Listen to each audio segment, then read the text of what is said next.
Le monde qui nous entoure, cet univers foisonnant de détails, n'est qu'une illusion. C'est une construction de notre cerveau. Le carré du milieu semble-t-il être de la même couleur que celui-ci ou celui-là? Que le carré le plus clair? Pourtant, si je le place ici, on voit qu'il est de la même couleur que le carré le plus foncé. Cette illusion d'optique prouve que nous ne percevons pas la réalité telle qu'elle est vraiment.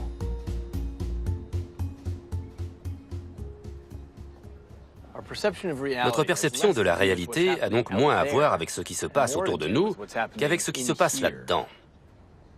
Notre cerveau n'a jamais vu le monde qui nous entoure. Pourtant, on le perçoit.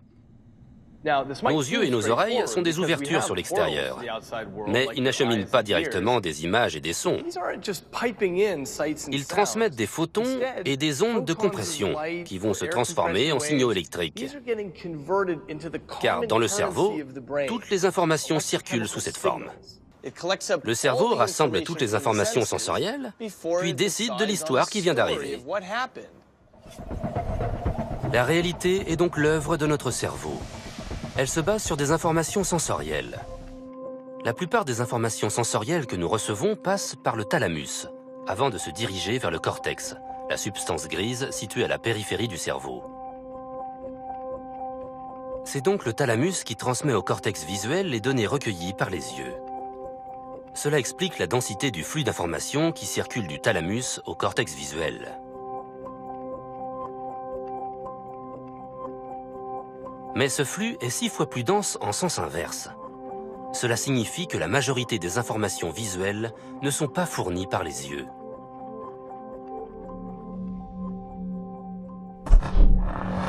Notre vision dépend moins de la lumière qui entre par nos yeux que de ce que nous avons déjà dans la tête. Les prisonniers qu'on mettait au trou étaient complètement isolés du monde extérieur. Ils n'avaient aucune interaction avec personne, et ils étaient plongés dans le silence et l'obscurité. Quand la porte se referme, il n'y a plus rien. On est dans l'obscurité totale. Le cerveau de Luke est privé de toute information sensorielle.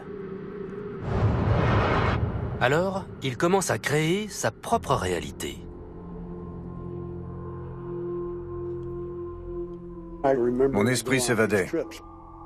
Souvent, je me voyais en train de faire voler un cerf-volant.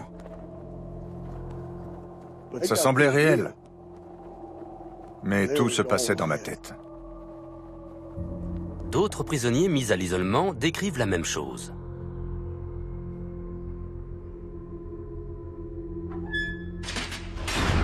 Ces expériences sont plus que de simples rêves ou rêveries.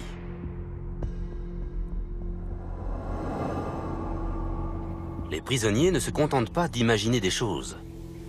Ils les voient comme si elles étaient bien réelles. Quelle est donc la vraie nature de la relation entre le monde extérieur, le cerveau, et ce que l'on appelle la réalité? Même quand notre cerveau est privé de toute information extérieure, il génère des images. En d'autres termes, même sans le monde, le spectacle continue. Cela paraît fou, mais ce monde vit dans notre cerveau.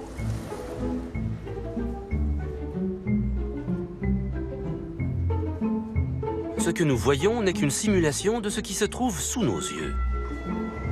Au lieu de reconstruire ma réalité en repartant toujours de zéro, mon cerveau compare les informations sensorielles qu'il reçoit au modèle qu'il a déjà élaboré.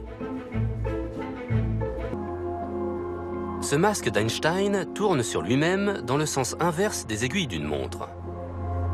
Quand le côté creux apparaît, notre cerveau nous le fait voir en relief. On a beau savoir qu'il s'agit d'une illusion, on se fait quand même avoir.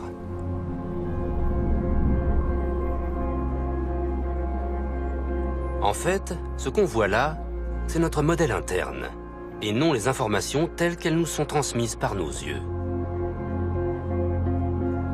Nous avons passé toute notre vie à voir des visages en relief.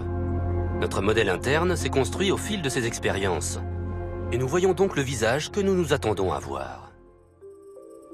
Poser ses yeux sur un objet ne veut donc pas dire qu'on le voit. Et ce qu'on voit n'est pas forcément conforme à ce qui existe. La lumière visible ne représente qu'une minuscule fraction du spectre électromagnétique. Moins d'un 10 millième de milliardième. Le reste du spectre nous parvient. Les ondes radio, les micro-ondes, les rayons X, les rayons gamma, etc. Tout ça nous parvient, mais on ne s'en rend pas compte, parce qu'on n'a pas de récepteurs biologiques destinés à les capter. Donc, on ne voit qu'une partie du monde extérieur. Nous sommes limités par notre physiologie. Et c'est vrai pour tous nos sens. Ils ne captent qu'une petite partie des informations qui nous entourent. Le cerveau ne s'embarrasse pas de détails. Il nous fournit juste ce dont nous avons besoin pour nous frayer un chemin dans le dédale de notre quotidien. Mais il nous fait croire que nous avons tout vu. Le cerveau est le plus grand illusionniste de l'univers. Et nous croyons à tous ces mensonges. Et nos informations sensorielles ne sont que des signaux électrochimiques envoyés, triés, assemblés et conditionnés par notre cerveau. Notre réalité est donc entièrement créée à l'intérieur de notre tête. C'est notre cerveau qui construit notre réalité.